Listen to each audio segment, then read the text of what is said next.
Well, hello, and welcome to the Cory Doctorow podcast. And I'm Cory Doctorow, as ever, reading to you today, as ever, from my 2005 novel, Someone Comes to Town, Someone Leaves Town. And as ever, before I do, I have a little news about where I've been and where I'm going and what's going on. So, you heard my last podcast from behind the wall of jet lag in a hotel room in Times Square in New York. I'm pleased to say that the event itself was stellar. I was at the O'Reilly Tools of Change for Publishing conference, which was well attended by a large number of people from all ends of the publishing industry, including independent writers and representatives of large publishers, quantitative researchers who've been looking into the effects of illegal downloading on book sales, and so on and so forth.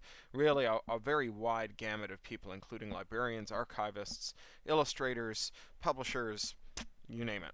I gave a talk that I expect will be coming online as a video soon about the fact that the major distribution channels for digital books, that's electronic texts and electronic audio, digital audio, are controlled by Amazon, and that Amazon has a mandatory DRM policy for them. That is to say, if you're a copyright holder and you want to distribute your books without DRM, Amazon won't handle them. And coined what I've called Doctorow's Law. Anytime someone puts a lock on something you own and won't give you the key, they're not doing it for your benefit.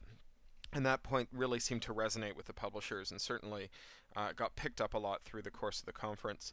I started using Twitter at the conference, something I haven't really done much of. Ev sent me an invite to it when he launched it, and I kind of, added a couple of followers, played with it for a while. Realized that it was, I forget who coined this term, but it was one more social telephone I had to answer, and it might have been Seth Godin, and just left it to one side. But for a specific purpose, it was really interesting. I sat there at TOC and read the TOC hashtag and then contributed to it.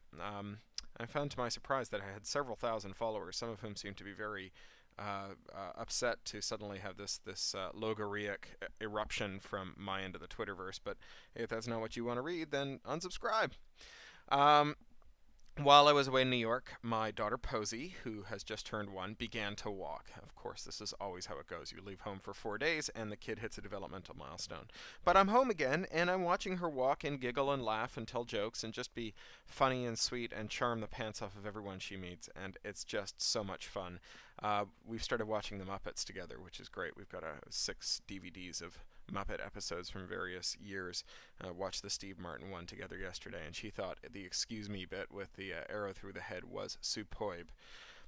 Those of you who follow my Twitter stream or Boing Boing or my own blog will have seen that right after I got back from New York, Thomas Gideon, the command line as he goes by in podcasting circles, released a tool called Flashbake that we'd worked on together, which is to say I told him some stuff that I thought would be cool and he made it. I didn't actually do any programming.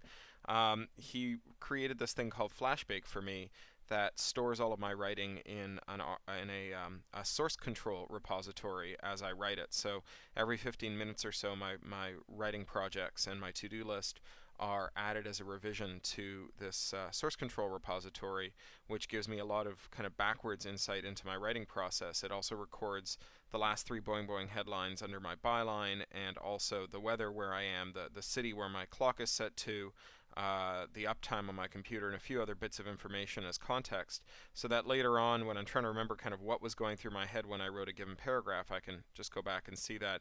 He's working on a plugin architecture for it next, and I'm hoping that we'll be able to get a plugin together that will also record the last 3 songs played on my music player, which is a really lovely free software product that I use called Banshee, which would be even more fun. Yesterday, I was down at the National Union of Journalists and British Photography magazine's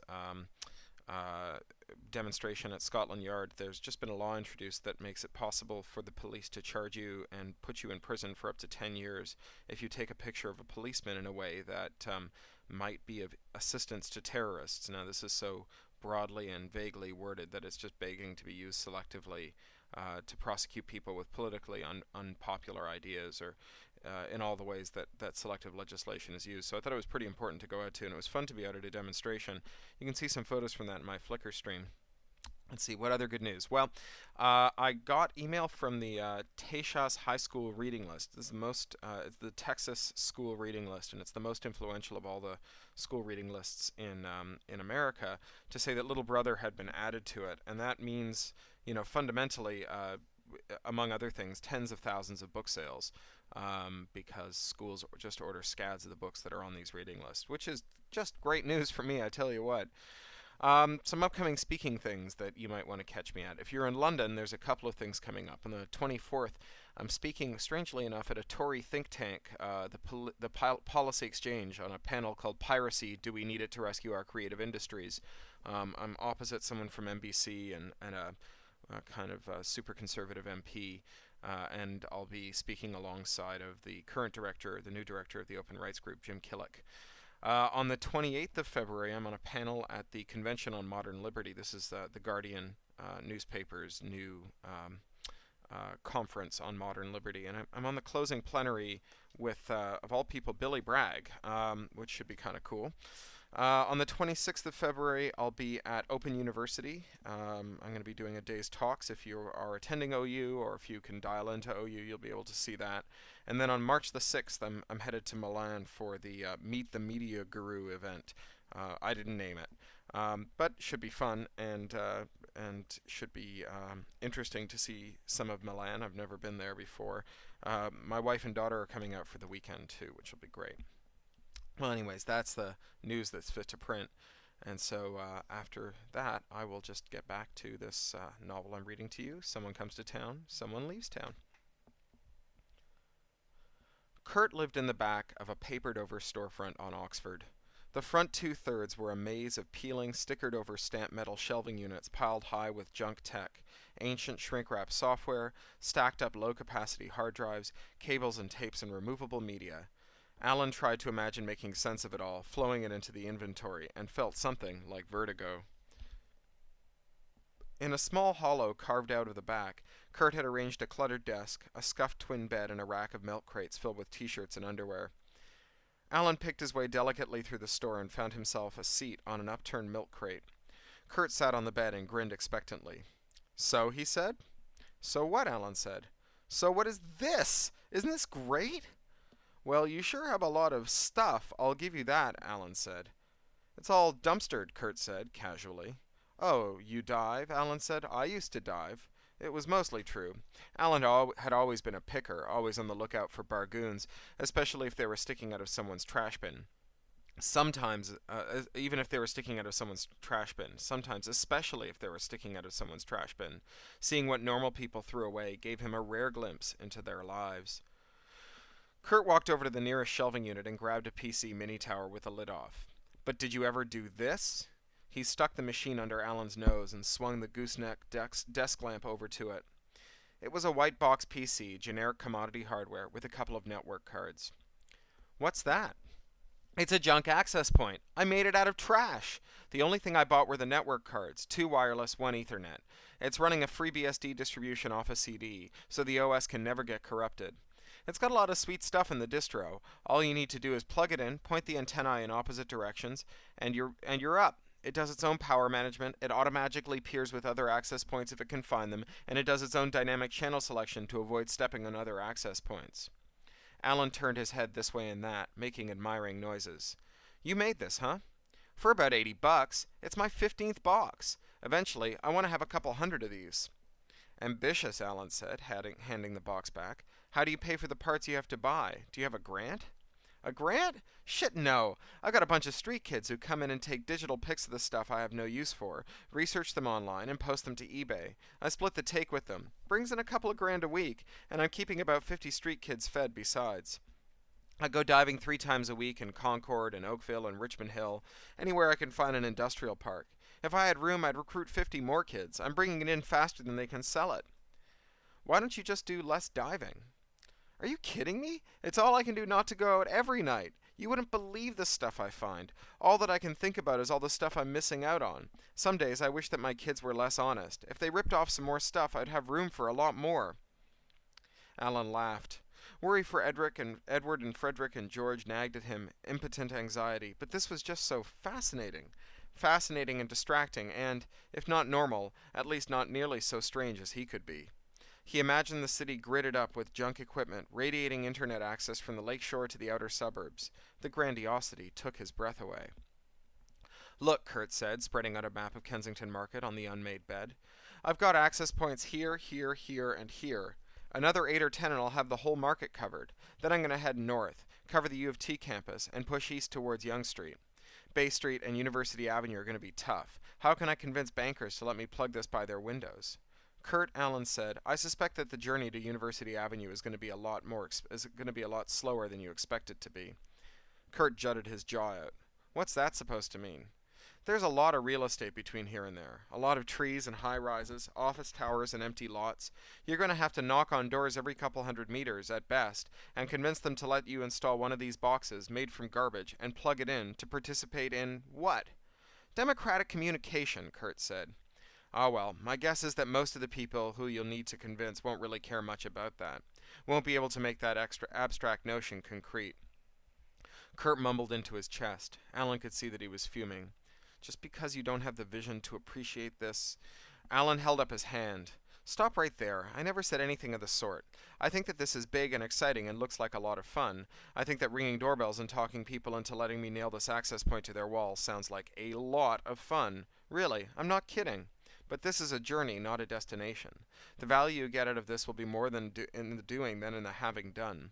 The having done's going to take decades, I'd guess, but the doing's going to be something. Allen's smile was so broad it ached. The idea had seized him. He was drunk on it. The buzzer sounded, and Kurt got up to answer it. Allen craned his neck to see a pair of bearded neo-hippies in Rasta hats. Are you Kurt? One asked. Yeah, dude, I'm Kurt. Marcel told us that we could make some money here. We're trying to raise bus fare to Burning Man. We could really use the work. Not today, but maybe tomorrow, Kurt said. Come by around lunchtime. You sure you can't use us today? Not today, Kurt said. I'm busy today. All right, the other said, and they slouched away. Word of mouth, Kurt said, with a jingling shrug. Kids just turn up looking for work with the trash. You think they'll come back tomorrow? Allen was pretty good at evaluating kids, and they hadn't looked very reliable. Those two? 50-50 chance. Tell you what, though, there's always enough kids and enough junk to go around. But you need to make arrangements to get your access points mounted and powered. You've got to sort it out with the people who own stores and houses. You want to knock on doors? Kurt said. I think I would, Allen said. I suspect it's a possibility. We can start with the shopkeepers, though. I haven't had much luck with merchants, Kurt said, shrugging his shoulders. His chains jingled, and a whiff of armpits wafted across the claustrophobic hollow. Capitalist pigs. I can't imagine why, Allen said. Wales Avenue, huh? Kurt said. They were walking down Oxford Street, and Allen was seeing it with fresh eyes, casting his gaze upward, looking at the lines of sight from one building to another, mentally painting in radio frequency shadows cast by the transformers on the light poles. Just moved in on July 1st, Allen said, still getting settled in. Which house? The blue one with the big porch on the corner. Oh, sure, I know it. I scored some great plumbing fixtures out of the dumpster there last winter. You're welcome, Allen said. They turned at Spadina and picked their way around the tourist crowds and shopping the Chinese importers' sidewalk displays of bamboo parasols and Hello Kitty slippers, past the fogged-up windows of the dim sum restaurants and the smell of fresh pork buns. Allen bought a condensed milk and kiwi snow cone from a sidewalk vendor and offered to treat Kurt, but he declined. You never know about those places, Kurt said. How clean is their ice anyway? Where do they wash their utensils? You dig around in dumpsters for a living, Allen said. Aren't you immune to germs? Kurt turned at Baldwin, and Allen followed. I don't eat garbage, I pick it, he said. He sounded angry. Hey, sorry, Allen said. Sorry, I didn't mean to imply... I know you didn't, Kurt said, stopping in front of a dry goods store and spooning candied ginger into a baggie. He handed it to the age-hunched matron of the shop, who dropped it on her scale and dusted her hands on her black dress. Kurt handed her a $2 coin and took the bag back. I'm just touchy, okay? My last girlfriend split because she couldn't get past it. No matter how much I showered, I was never clean enough for her. Sorry, Allen said, again. I heard something weird about that blue house in the corner, Kurt said. One of my kids told me this morning he saw something last night when he was in the park. Alan pulled up short, nearly colliding with a trio of cute university girls in wife-beaters pushing bundle buggies full of newspaper-wrapped fish and bags of soft, steaming bagels. They stepped around him, lugging their groceries over the curb and back onto the sidewalk, not breaking from their discussion. What was it? Kirk gave him a sideways look. It's weird, okay? The kid who saw it is never all that reliable, and he likes to embellish. Okay, Alan said. The crowd was pushing around them now, trying to get past. The dry goods lady sucked her teeth in annoyance. So this kid, he was smoking a joint down in the park last night, really late after the club shut. He was alone, and he saw what he thought was a dog dragging a garbage bag down the steps of your house. Yes? So he went over to take a look, and he saw that it was too big to be a garbage bag, and the dog, it looked sick. It moved wrong. He took another step closer, and he must have triggered a motion sensor because the porch light switched on. He says, "What?" He's not very reliable. He says it wasn't a dog. He said it was like a dried out mummy or something, and that it had its teeth sunk into the neck of this big, fat, naked guy, and it was dragging the fat guy out into the street. When the light came on, though, it gave the fat guy's neck a hard shake, then let go and turned on this kid, walking towards him on stumpy little feet. He said it made a kind of growling noise and lifted its hand like it was going to slap the kid, and the kid screamed and ran off. When he got to Dundas, he turned around and saw the fat guy get dragged into an alley between two of the stores on Augusta. I see, Alan said. It's stupid, I know, Kurt said. Natalie and Link rounded the corner, carrying slices of pizza from Pizzabilities, mounted high with eggplant and cauliflower and other toppings that were never intended for use in connection with pizza. They startled on seeing Alan and Kurt, then started to walk away. Wait, Alan called. Natalie, Link, wait. He smiled apologetically at Kurt. My neighbors, he said. Natalie and Link had stopped and turned around. Alan and Kurt walked to them. Natalie, Link, this is Kurt, he said. They shook hands all around. I wanted to apologize, Alan said. I didn't mean to put you between Krishna and me. It was very unfair. Natalie smiled warily. Link lit a cigarette with a great show of indifference. It's all right, Natalie said. No, it's not, Alan said. I was distraught, but that's no excuse. We're going to be neighbors for a long time, and there's no sense in not getting along. Really, it's okay, Natalie said. Yeah, fine, Link said. 3 of my brothers have gone missing, Alan said. That's why I was so upset. One disappeared a couple of weeks ago, the other last night, and one this morning. Krishna, he thought a moment. He taunted me about it. I wanted to find out what he saw. Kurt shook his head. Your brother went missing last night? From my house. So what the kid saw... Alan turned to Natalie. A friend of Kurt's was in the park last night. He says he saw my brother being carried off. Kurt shook his head. Your brother? What do you mean, carried off? Natalie said. She folded her slice in half to keep the toppings from spilling. Someone is stalking my brothers, Alan said. Someone very strong and very cunning. 3 are gone that I know about. There are others, but I could be next.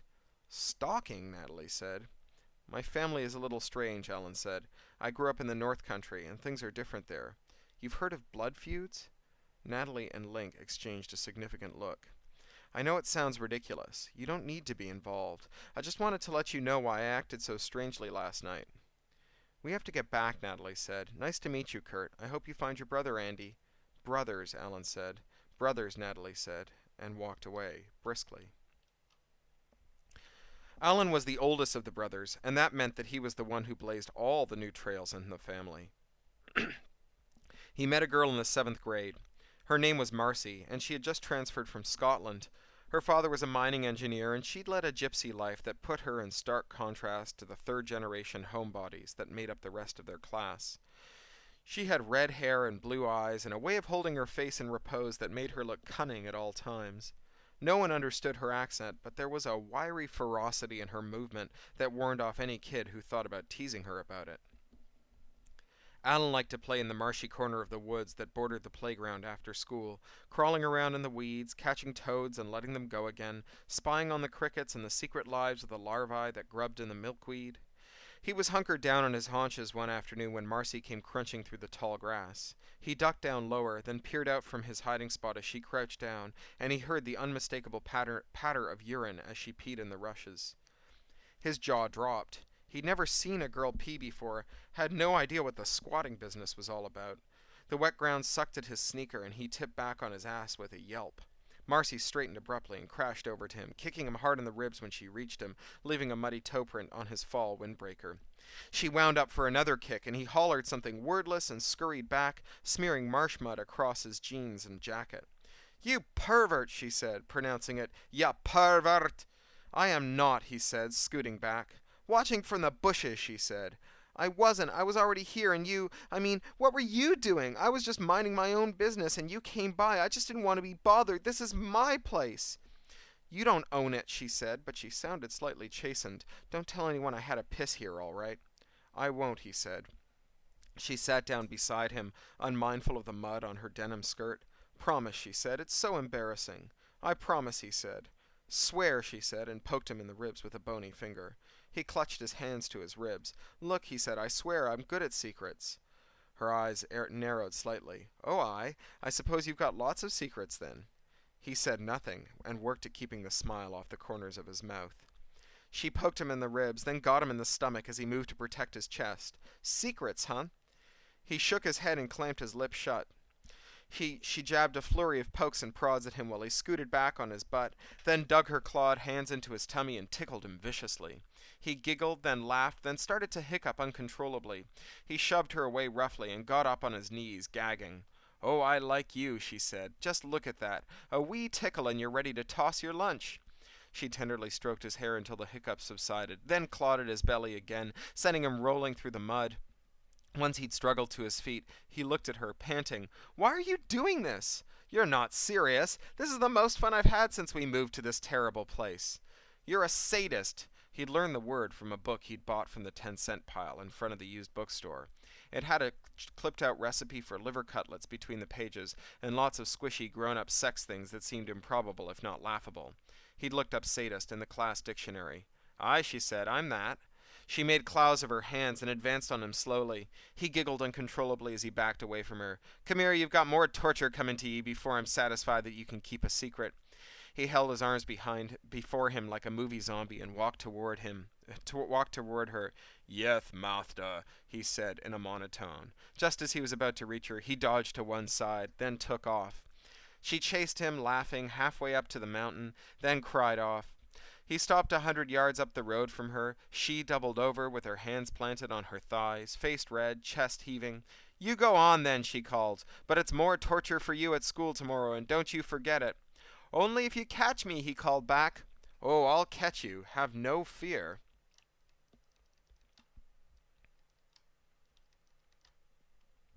She caught him at lunch. He was sitting in a corner of the schoolyard, eating from a paper sack of mushrooms and dried rabbit, and keeping an eye on Edward Frederick George as he played tag with the other kindergartners. She snuck up behind him and dropped a handful of gravel down the gap of his pants and into his underpants. He sprang to his feet, sending gravel rattling out the cuffs of his jeans. "Hey," he said, and she popped something into his mouth. It was wet and warm from her hand, and it squirmed. He spat it out, and it landed on the schoolyard with a soft splat. It was an earthworm, thick with loamy soil. "You," he said, casting about for a curse of sufficient vehemence. "You!" She hopped from foot to foot in front of him, clearly delighted with this reaction. He reached out for her, and she danced back. He took off after her, and they were chasing around the yard, around the hopscotches and tag games and sand castles, and out to the marshy woods. She skidded through the puddles, and he leapt over them. She ducked under a branch, and he caught her by the hood of her windbreaker. Without hesitating, she flung her arms in the air and slithered out of the windbreaker, down to a yellow t-shirt that rode up her back, exposing her pale freckles and the knobs of her spine, the fingers of her ribs. She took off again, and he balled the windbreaker up in his fist and took off after her. She stepped behind a bushy pine, and when he rounded the corner she was waiting for him, her hands clawed, digging at his tummy, leaving him giggling. He pitched back into the pine needles, and she followed, straddling his waist and tickling him until he coughed and choked and gasped for air. "Tell me," she said. "Tell me your secrets." "Stop," Alan said. "Please, I'm going to piss myself." "What's that to me?" she said, tickling more vigorously. He tried to buck her off, but she was too fast. He caught one wrist, but she pinned his other arm with her knee. She heaved and she collapsed on top of him. Her face was inches from his, her breath moist on his face. They both panted, and he smelled her hair, which was over his face and neck. She leaned forward and closed her eyes expectantly. He tentatively brushed his lips across hers, and she moved closer, and they kissed. It was wet and a little gross, but not altogether unpleasant. She leaned back and opened her eyes, then grinned at him. "That's enough torture for one day," she said. "You're free to go."